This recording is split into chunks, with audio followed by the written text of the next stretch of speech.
Thousands are being sent back since BJP won Bengal.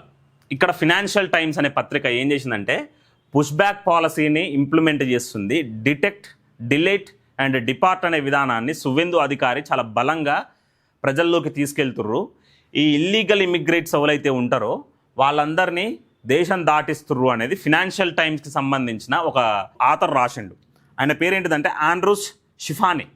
ఆయన ఏమంటాడంటే చాలా స్పీడప్ చేస్తుంది, ఒక ప్రొసీజర్ ఉంటుంది, ఆ ప్రొసీజర్ ప్రకారమే బీజేపీ గవర్నమెంట్ మూవ్ కావాలి అంటాడు. మరి ఇదే అక్రమ వలసదారులు ఆ ప్రొసీజర్స్ ఆధారంగా రాలేదు కదా దేశానికి.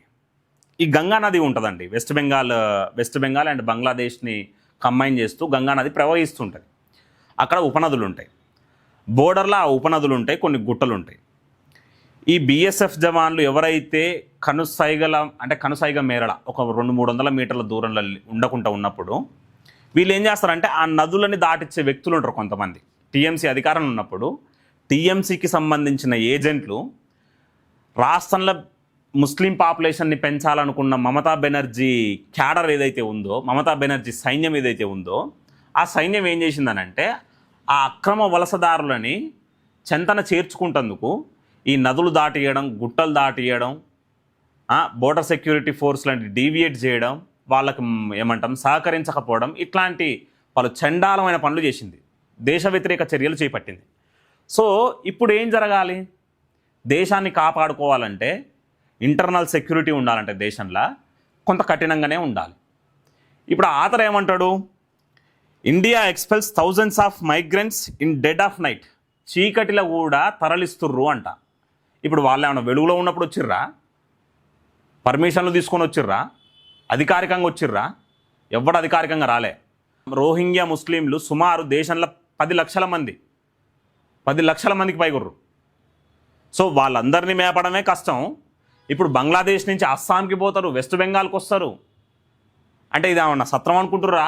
భారతీయ జనతా పార్టీ వెస్ట్ బెంగాల్లో 200 సీట్లకు పైగా గెలిచిన కానించి ఈ పాలసీ డిటెక్ట్, డిలేట్, డిపోర్ట్ అనే పాలసీని చాలా వేగవంతం చేస్తుర్రు.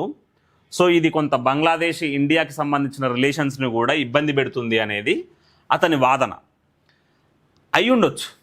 కానీ ఇప్పటి వరకు ఢిల్లీ నుంచి నరేంద్ర మోదీ గారి ప్రభుత్వం సుమారు 3,000 మందికి సంబంధించిన డీటెయిల్స్ని బంగ్లాదేశ్ నేషనాలిటీకి సంబంధించిన వాళ్ళ కాదా మీరు ఒకసారి క్రాస్ చెక్ చేయండి అని బంగ్లాదేశ్కి 3,000 మందికి సంబంధించిన డీటెయిల్స్ని పంపింది.